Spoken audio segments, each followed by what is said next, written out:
The gunshot echoed across Thomas Brennan's wheat field like a thunderclap on a cloudless day. The crow fell from the sky in an awkward tumble of black feathers and broke wing, landing among the golden stalks with a sound too small for the violence that had preceded it. Thomas lowered his rifle, satisfaction warming his chest despite the autumn chill. One less thief to worry about. The farm had been in the Brennan family for 4 generations. 200 acres of rich Iowa soil that had sustained his great-grandfather, his grandfather, his father, and now him. Thomas took pride in that legacy, in the unbroken chain of cultivation and harvest that stretched back over a century. But pride came with pressure. The farm wasn't thriving the way it had in his father's time. Commodity prices had fallen, operating costs had risen, and competition from industrial agriculture made small family farms like his increasingly precarious. This year's wheat harvest was critical. Thomas had taken loans to purchase new equipment, had invested everything in seeds and fertilizer, had worked dawn to dusk preparing and planting and tending. The wheat was nearly ready for harvest, golden and heavy with grain, weeks of labor about to bear fruit. But the crows had discovered his field, arriving in increasing numbers each morning to feast on his investment, pecking at the ripening heads and scattering grain across the soil. Thomas had tried everything. Scarecrows that the intelligent birds quickly recognized as harmless reflective tape that lost its effectiveness after days, even recorded predator calls that the crows seemed to mock with their own raucous cawing. The losses mounted daily. He calculated that the crows were costing him thousands of dollars, grain stolen kernel by kernel, while he stood helpless. So he had made a decision, not a pleasant one, but necessary. He would shoot crows until the flock learned to fear his field, until they took their thieving elsewhere. It was practical, he told himself. Farmers had been protecting their crops from pests since agriculture began. This was no different. The first crow he killed fell near the field's eastern edge, where the flock had been most aggressive. Thomas picked up the body, still warm, surprisingly light, and hung it from the scarecrow as a warning to the others. Let them see what happened to thieves. Let them carry that message to their flock. He shot 3 more crows that afternoon. Each kill came easier than the last, the initial reluctance fading into mechanical efficiency. By evening, 4 black bodies hung from posts around his field, grotesque decorations meant to inspire fear. Thomas surveyed his work with grim satisfaction. The message was clear. His field was defended. The grain was his, not theirs. But as Thomas walked back toward his farmhouse, he felt an unease he couldn't quite name. The field was silent in a way that felt wrong, not peaceful quiet, but an absence that seemed to press against his ears. No bird calls, no rustling in the wheat. Even the wind seemed to have stopped, leaving the stalks unnaturally still.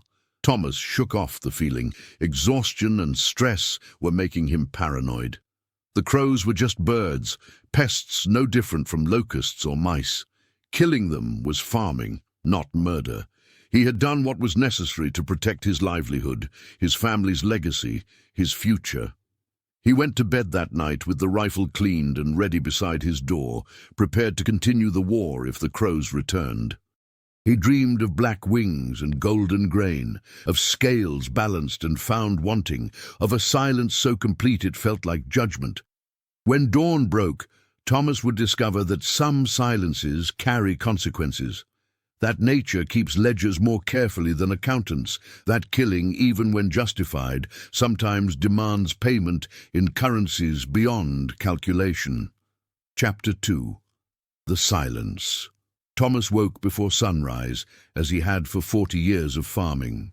The pre-dawn darkness was familiar, comforting even, and he moved through his morning routine with practiced efficiency. Coffee, weather check on his phone, boots and work jacket, mentally planning the day's tasks. The wheat was nearly ready. Another week and he could begin harvesting, could finally see if this year's gamble would pay off. He stepped outside into a darkness that felt thicker than usual, heavier somehow. The farm sat in absolute silence. No roosters crowing from the neighbor's property, no distant dog barks, no early morning bird songs that typically accompanied dawn.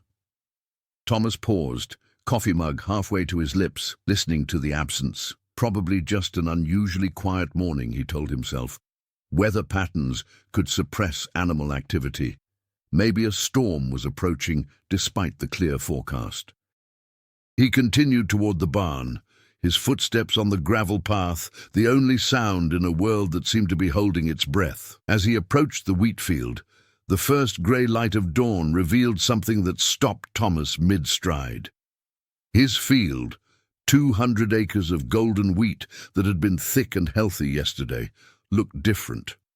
Wrong. He quickened his pace, dread building in his stomach like cold stone. The grain was gone. Not harvested, not trampled, simply absent. The stalks still stood, but every head of wheat had been stripped clean, completely, impossibly clean, not scattered on the ground as if eaten by birds, not broken as if damaged by wind or hail, just gone, as if each kernel had been removed with surgical precision, leaving behind hollow stalks that rattled in the breeze like dry bones. Thomas ran into the field, disbelief overwhelming his senses. He grabbed a stalk. It felt normal, healthy, but utterly empty. He grabbed another, then another, running deeper into the field, searching desperately for even one head of wheat that remained intact. But there was nothing. 200 acres of crop, representing his entire year's work and income, had been reduced to useless stalks overnight. It was impossible, physically impossible. Even a massive flock of birds couldn't have done this, couldn't have worked with such complete thoroughness in a single night. And there was no grain on the ground, no evidence of feeding or waste. The wheat had simply vanished as if it had never existed.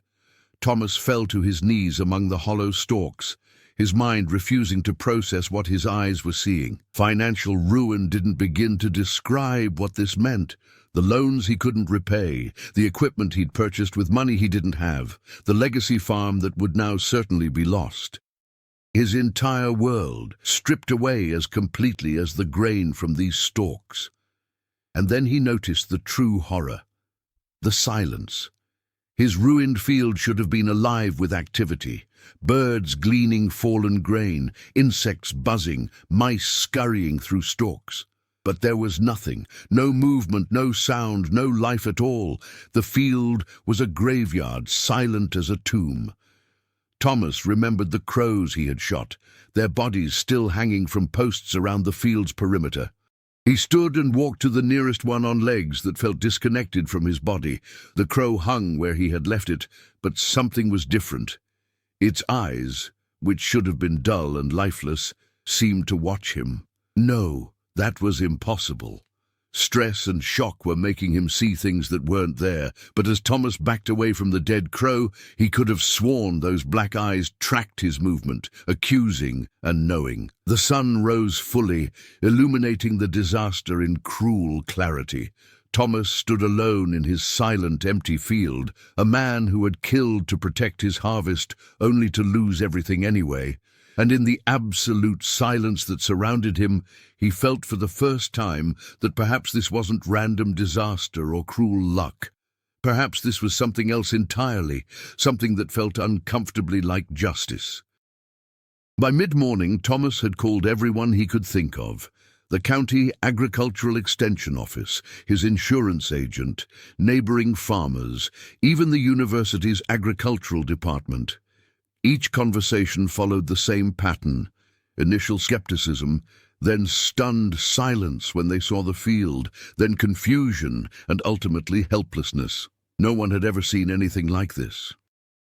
No pest, no disease, no weather event could explain grain disappearing so completely while leaving stalks intact.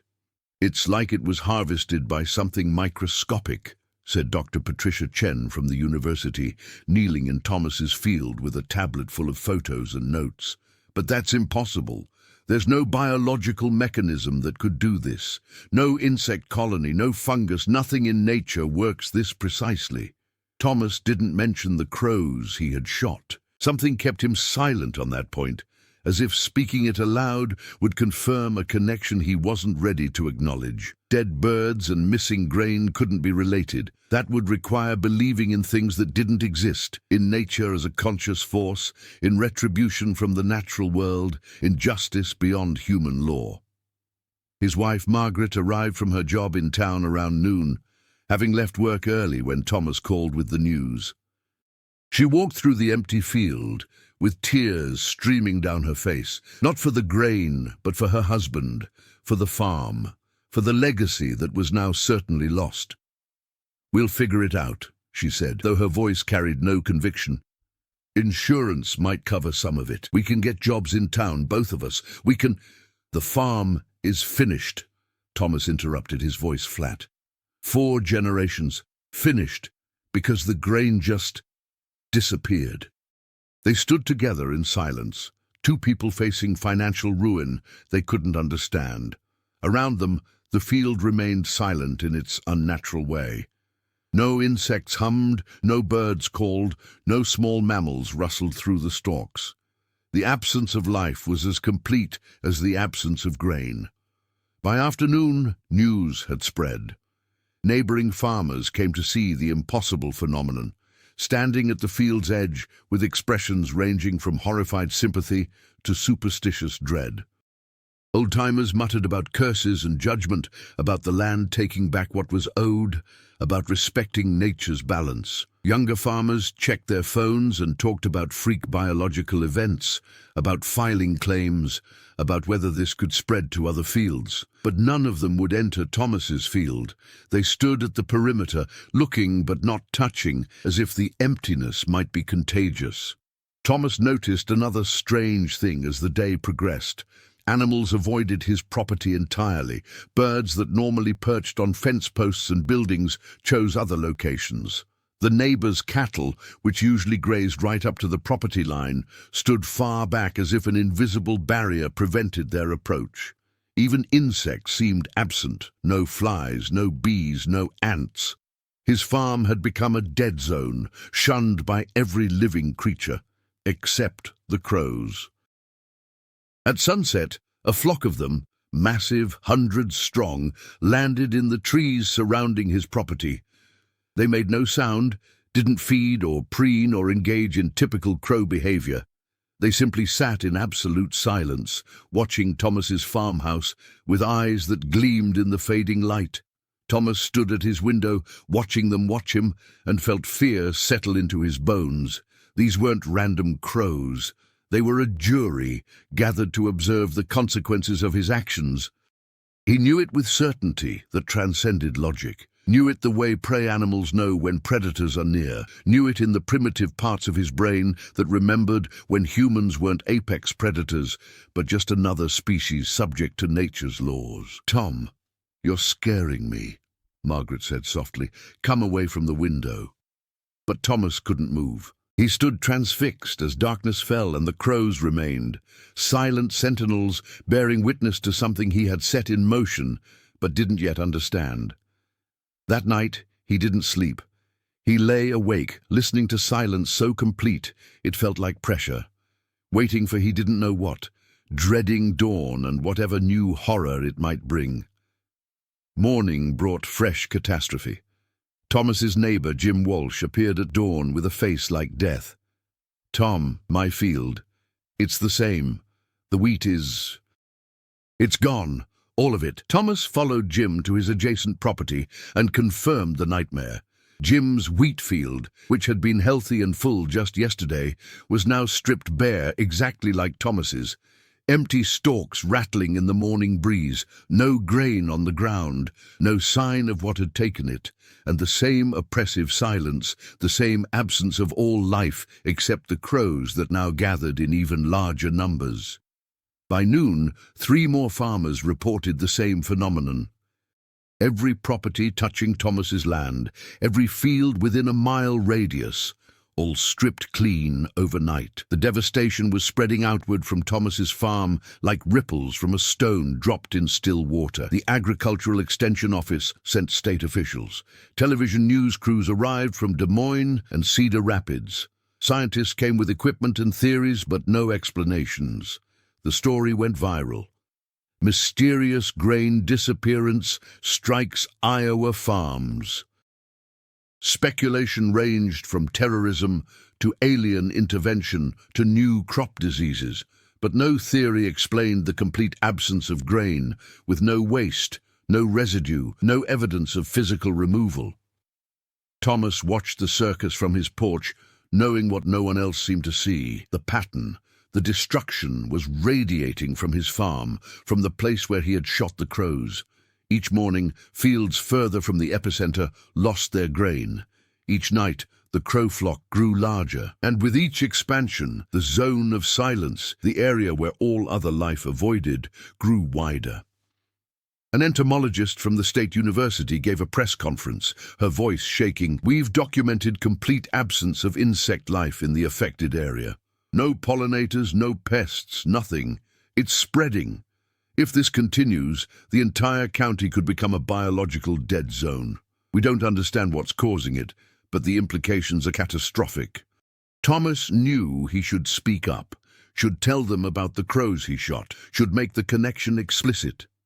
But admitting that felt like admitting to causing this disaster, to being responsible for his neighbor's ruin. And besides, who would believe that killing 4 crows could cause something like this?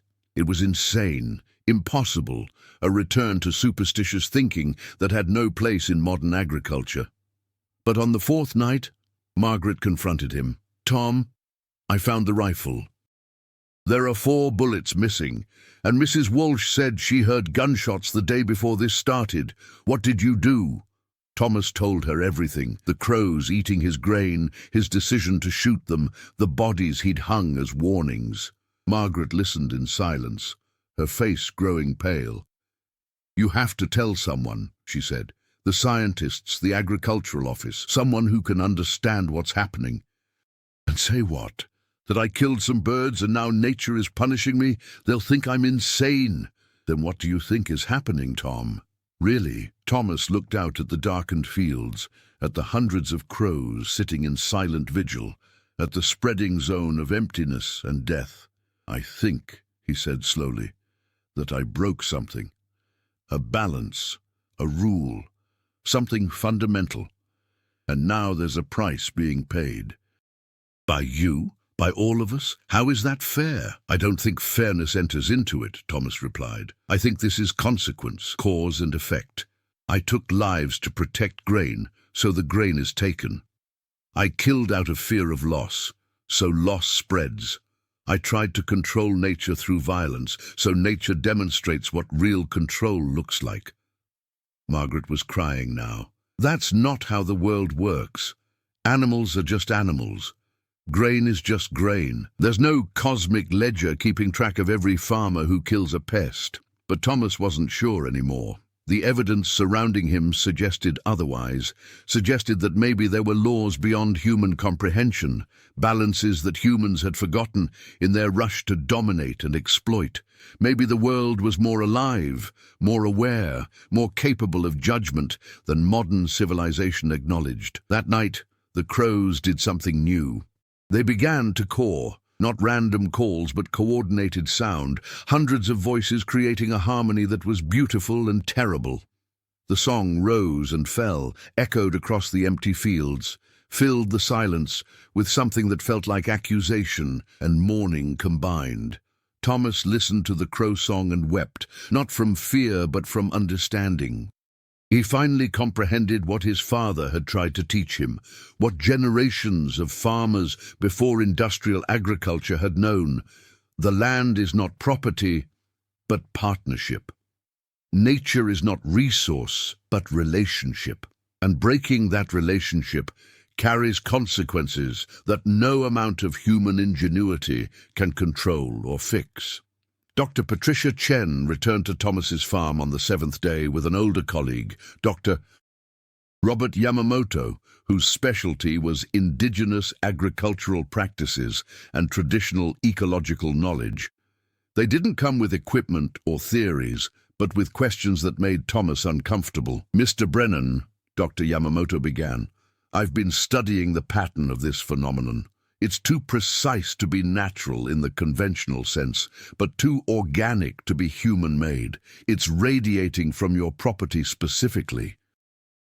I need you to tell me, with complete honesty, what happened here immediately before this started." Thomas looked at Margaret, who nodded encouragingly. With halting words, he told them about the crows, the conflict, the decision to kill, the bodies hung as warnings. Dr. Yamamoto listened without interruption, his expression unreadable. When Thomas finished, the scientist sat in silence for several minutes before speaking.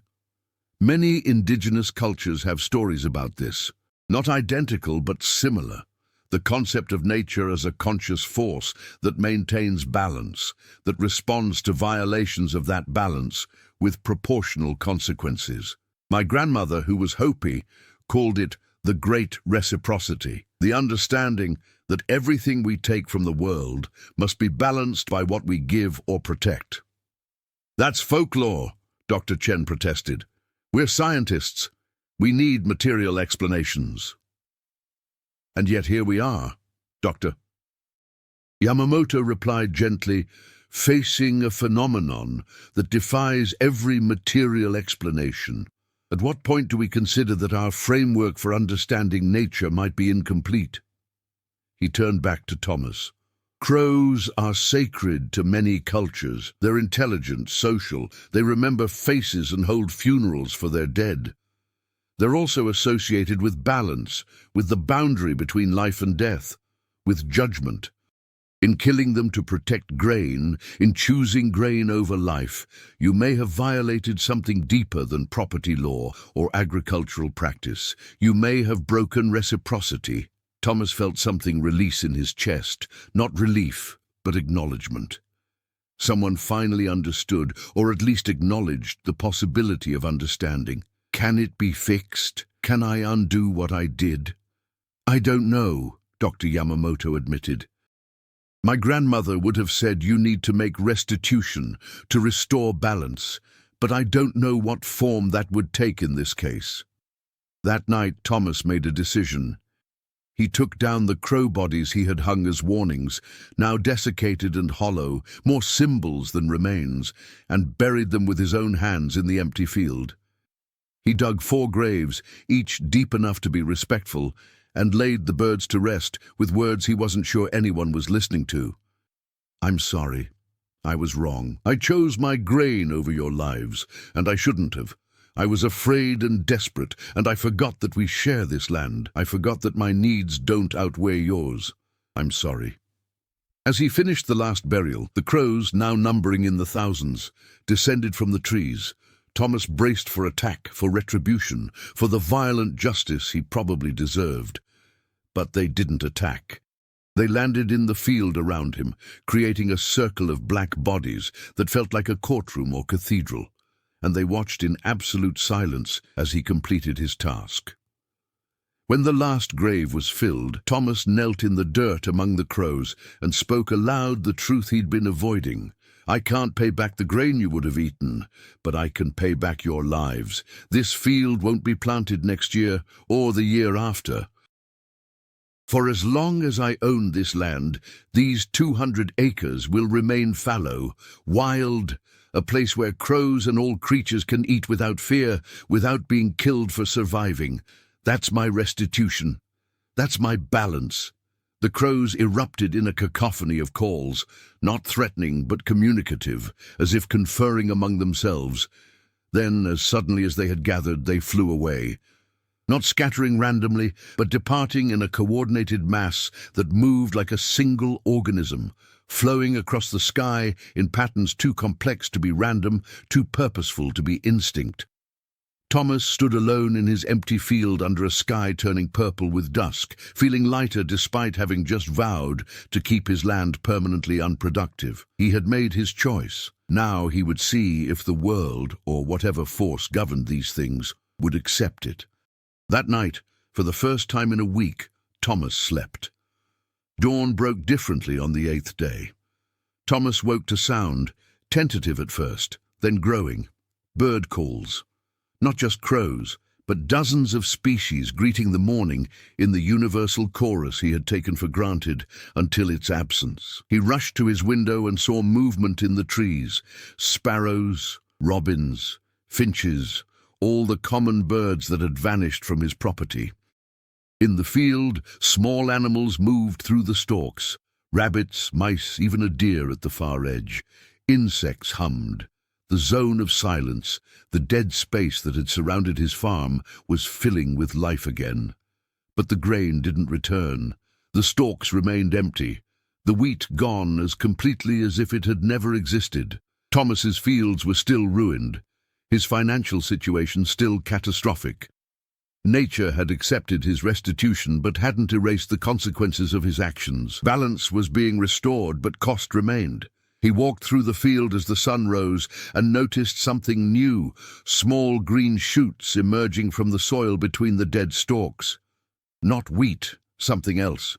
He knelt to examine them and recognized wild plants, prairie grasses native to Iowa before agriculture had replaced them. The land was reclaiming itself, reverting to what it had been before his family had imposed their vision of utility upon it. Margaret found him there, sitting among the sprouting wildflowers and native grasses. "The neighbors called," she said. "Jim Walsh's field has grain again, so do the others. They woke up to find their wheat restored, exactly as it was before it disappeared. Every kernel back where it belonged. But not ours," Thomas said. It wasn't a question. "No, not ours, but Tom, they're saying the grain that came back is better than before. Healthier, fuller, more abundant than any natural crop should be. It's like their loss was temporary, but the restoration came with blessing." Thomas nodded, understanding. The neighboring farmers had been innocent victims of his violation. Nature, or whatever force governed this, was not punishing them permanently, but he was the one who had broken reciprocity, and his cost would be permanent. Fair in its own way, harsh, but fair. Over the following weeks, Thomas's field transformed. The native plants grew with unnatural speed, as if years of growth were being compressed into days. Prairie flowers bloomed in abundance: purple coneflowers, black-eyed Susans, wild indigo. Grasses native to Iowa before settlement grew tall and thick. The 200 acres became a prairie restoration, a pocket of wildness in a landscape of agricultural uniformity. And the animals came, not just birds and small mammals, but species that hadn't been seen in the county for decades. Grassland birds whose habitats had been destroyed by farming found refuge in Thomas's field. Pollinators in alarming diversity arrived to feast on the abundant flowers. The field became a nature preserve, an oasis of biodiversity in an agricultural desert. Scientists came to study it. Dr. Yamamoto returned with colleagues, documenting the impossible speed of restoration and the unusual abundance of species. "This doesn't follow any ecological model we have," he told Thomas. "Prairie restoration usually takes decades, and even then, it doesn't achieve this level of diversity without careful management and seed introduction. Your field is doing in weeks what should take generations, and we're finding species here that haven't been documented in Iowa for 100 years. It's as if the land is remembering what it was, or being reminded." Thomas knew why, though he didn't say it aloud. This was part of the balance. His punishment became blessing for the non-human world. His loss created gain for creatures that had been losing steadily to agriculture for centuries. The reciprocity was perfect in its way. He had taken from nature to benefit himself, so now he gave to nature at his own expense. But financially, the cost was devastating. Thomas sold the farm equipment he couldn't use on unplanted land. He and Margaret both took jobs in town, him at a hardware store, her full-time at the accounting office. They kept the farmhouse and the land itself, but farming was finished.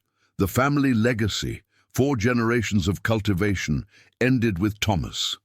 His neighbors didn't know how to treat him. Some blamed him for the disaster, for whatever he had done to trigger the strange events, even if they didn't fully understand what that was. Others sympathized with his loss while keeping their distance. as if ruin might be contagious. A few, the older farmers who remembered traditional wisdom, nodded knowingly and said things like, "The land takes back what's owed," or "Balance always comes due." Thomas bore it all with quiet acceptance. He had made his choice, paid his price, and found an unexpected peace in it. His wealth was gone, his career ended, his family's agricultural legacy broken. But he slept well. The weight he had carried since shooting those crows had lifted, replaced by a strange lightness that felt like redemption. A year after the crow shooting, Thomas's field was unrecognizable as farmland. The prairie restoration had matured into a thriving ecosystem that drew visitors from across the state. Environmental groups came to study it. School children took field trips to see the wildflowers. Photographers captured images of rare birds and spectacular sunsets over grassland that swayed like golden green seas. Thomas became, unexpectedly, an educator. He led groups through his former field, talking about native plants and prairie ecology, about the importance of biodiversity and the cost of agricultural monoculture. He never mentioned the crows directly, but his message was clear.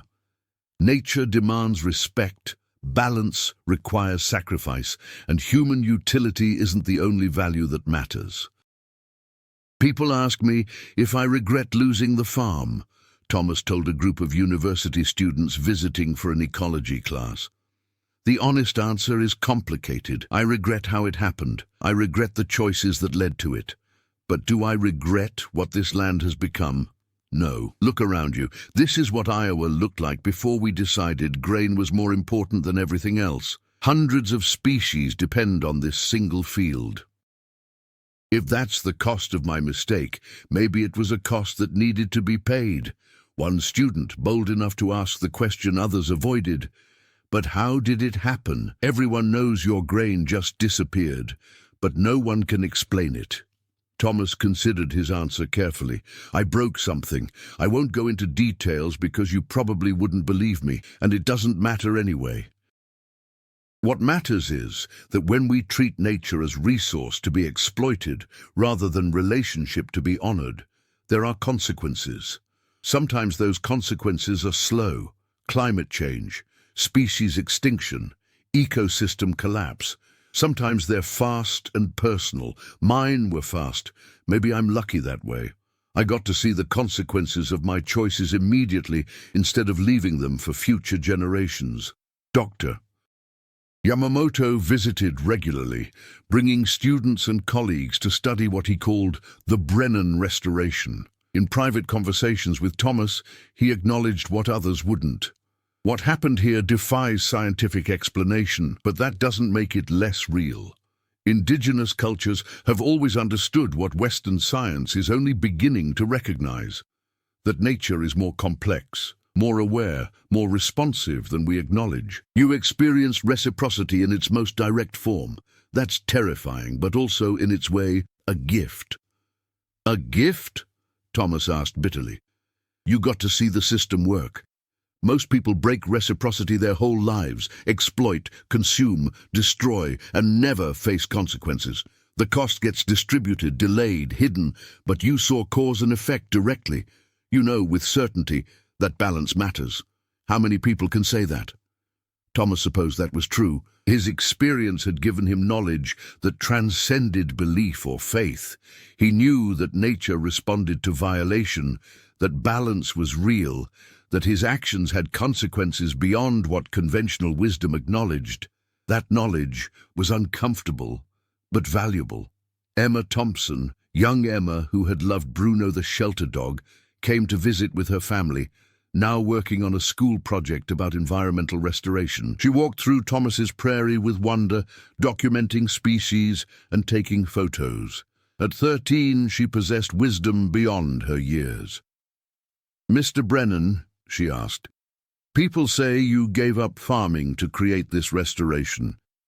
But I read that it happened differently, that something forced you to stop. Is that true?" Thomas looked at this thoughtful young woman who had learned her own lessons about worth and value through a shelter dog. "Yes," he admitted. I didn't choose this path willingly at first. I was forced to it by circumstances I couldn't control and didn't understand. But once I accepted it, once I stopped fighting what the land was becoming, I found purpose in it. Sometimes the best things in our lives come from being forced to let go of what we thought we wanted. Emma nodded, understanding more than Thomas expected. Like how people didn't want Bruno because he wasn't useful, but he turned out to be the most important dog ever.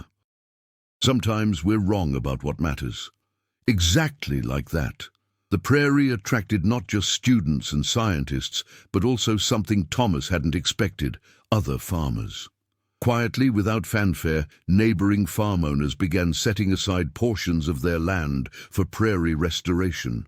Not 200 acres like Thomas, most couldn't afford that, but corners of fields, buffer strips along streams, unused patches converted to wildflower meadows.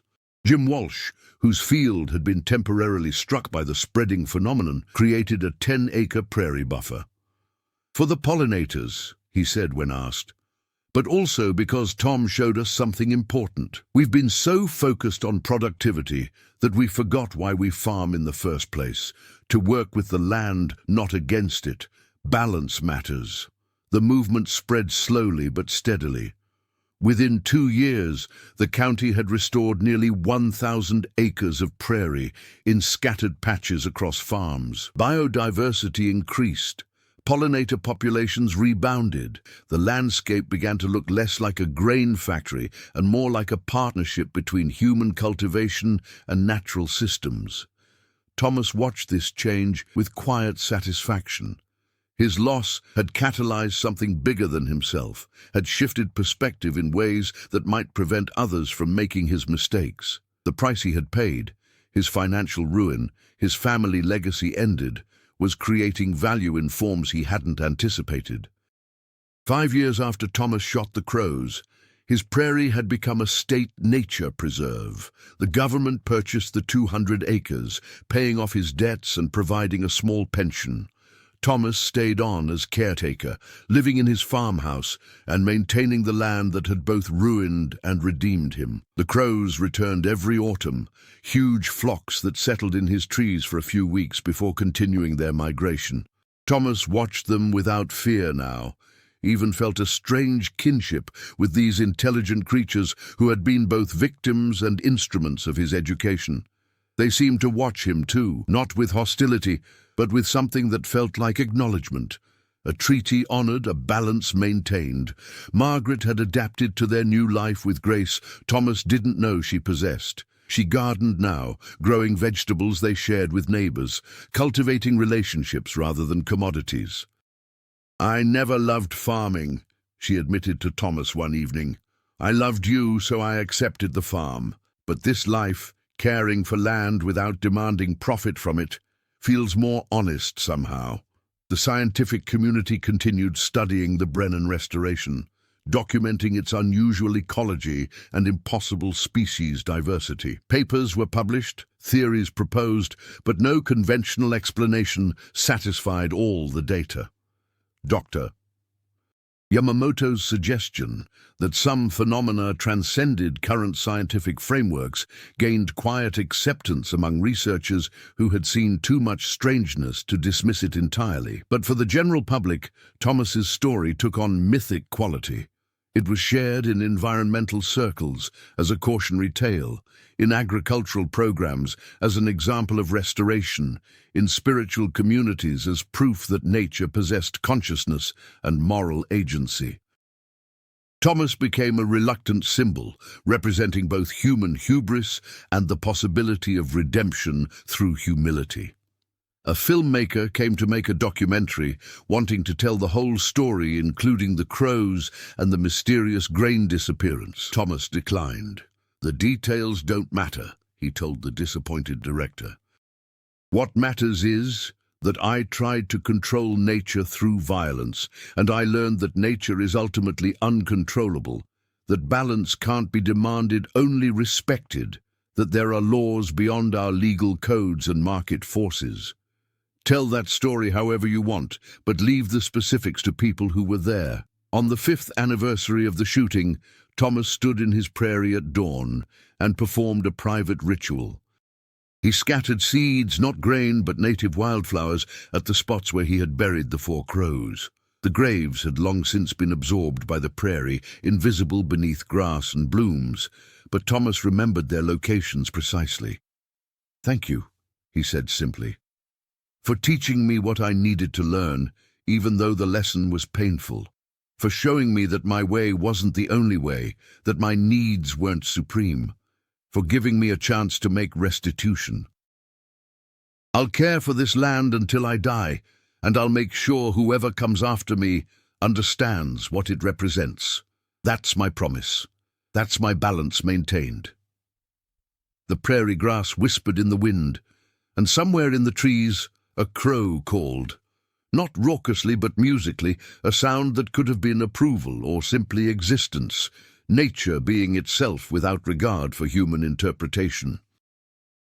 That evening, Emma Thompson, now 18 and preparing for college to study environmental science, visited Thomas for what had become a regular conversation between 2 people who had learned similar lessons from very different teachers. "I've been thinking about Bruno and your crows," Emma said as they walked through the prairie, "about how we label things useless or valuable based on what they give us. Bruno was useless until he saved Tommy. Your crows were pests until they weren't. But really the usefulness was always there. We just couldn't see it because we were measuring wrong." "What do you think the right measurement is?" Thomas asked. "Existence. Everything that exists has value just by being part of the system. Bruno didn't need to save anyone to matter. The crows didn't need to teach you a lesson to deserve to live. They mattered because they existed, because they were part of the whole. We're the ones who forgot that." Thomas nodded. This young woman understood what had taken him decades and disaster to learn. "You're going to do important work, Emma. You're going to help people remember what we've forgotten." "I hope so. You and Bruno both taught me the same thing, that gentleness isn't weakness, that quiet things have power, that nature isn't background to human life, but the context that makes human life possible. I want to help others see that before they have to learn it the hard way." They walked in silence for a while, watching the prairie grass turn gold in the sunset, listening to the evening chorus of birds and insects. This land that had been Thomas's agricultural legacy, his family's pride for 4 generations, was now something entirely different. Not productive in conventional terms, not valuable according to market logic, but essential in ways that transcended economics. Thomas thought about the different kinds of wealth he had possessed in his life. The farm that had made him comfortable but anxious, always worried about yields and prices, the grain he had fought to protect and lost anyway, and now this, a prairie that produced nothing he could sell but everything he needed. Peace, purpose, proof that redemption was possible even after terrible mistakes. "If you could go back," Emma asked, "knowing what would happen, would you still shoot those crows?" Thomas considered the question honestly. 5 years ago, he would have said no instantly. But now, having lived with the consequences and the transformations they had brought, the answer was more complex. "I would choose not to be in a position where I thought shooting them was necessary," he said finally. "I would choose to farm differently, to honor balance from the beginning instead of learning it through disaster. But having made the mistake, having paid the price, having found this life on the other side of ruin, I don't know if I'd trade it. The old life was easier but less true. This life is harder but more honest." As darkness fell and they walked back toward the farmhouse, Thomas felt the weight of his years, the working years, the ruined years, the redemptive years, settle on him not as burden, but as story. His life had become a cautionary tale and a guide, proof that humans could learn, could change, could find new relationships with the land after breaking old ones. The crows would migrate soon, departing his trees until next autumn. The prairie would sleep through winter under snow, preparing for spring's renewal. and Thomas would continue his work as caretaker, maintaining the balance he had learned to value above profit, above legacy, above everything except the fundamental truth his experience had taught him. Nature is not resource, but relationship. Balance is not constraint, but freedom. And sometimes the deepest losses lead to the most important discoveries, not about the world, but about how to live in it with humility, respect, and grace. He had shot a crow for stealing grain. The next morning, his field was empty and silent. But in that emptiness, in that silence, Thomas Brennan had found something he didn't know he was missing. His place in the order of things, small but significant, connected to everything, responsible for balance, capable of both harm and healing. That knowledge was worth more than any harvest. That truth was the real crop his land had always been meant to yield. And in accepting it, Thomas had finally learned to farm not against nature, but with it. The prairie whispered agreement in the wind, and somewhere in the darkness, a crow called one more time before sleeping. Thank you for experiencing Thomas Brennan's dark journey through consequence and transformation. This story asks uncomfortable questions. What do we owe to the natural world we exploit? What happens when we prioritize our needs above all other life? What price should be paid for violence committed in the name of survival? Thomas learned these answers the hard way, losing everything to discover what truly mattered. If this story moved you, or disturbed you, or made you question, please share it. Share it with farmers struggling with industrial agriculture's demands, with environmentalists seeking cautionary tales, with anyone who needs to hear that nature's balance is real and demands respect. Let Thomas's experience inspire conversations about reciprocity, about stewardship, about our relationship with the living world. Like and subscribe for more stories that challenge our assumptions about humanity's place in nature, that explore consequences we'd rather not face, that remind us some forces transcend control. Hit that notification bell so you never miss stories that make you think and feel in equal measure. But don't just watch, take action. Consider your own relationship with nature. Are you taking without giving back? Exploiting without honoring? Demanding without reciprocating? Plant native species. Support habitat restoration. Choose products that honor balance rather than maximize extraction. Be a steward, not just a consumer. Leave a comment. What does this story mean to you? Have you experienced nature's response to human violation? How do we find balance between human needs and ecological health? Your voice matters in these critical conversations. Remember, Thomas shot a crow for stealing grain. The next morning, his field was empty and silent. Nature responded not with forgiveness, but with consequence, not with mercy, but with balance. We are not separate from nature's laws. We are subject to them. The only question is whether we learn that truth gently or the hard way. Share this widely. Start conversations. Question assumptions, honor balance. Nature is patient, but it is not passive. Reciprocity is real. And sometimes the silence that follows our violence is nature's way of teaching us to listen. Subscribe now. Your perspective might change. That change might save more than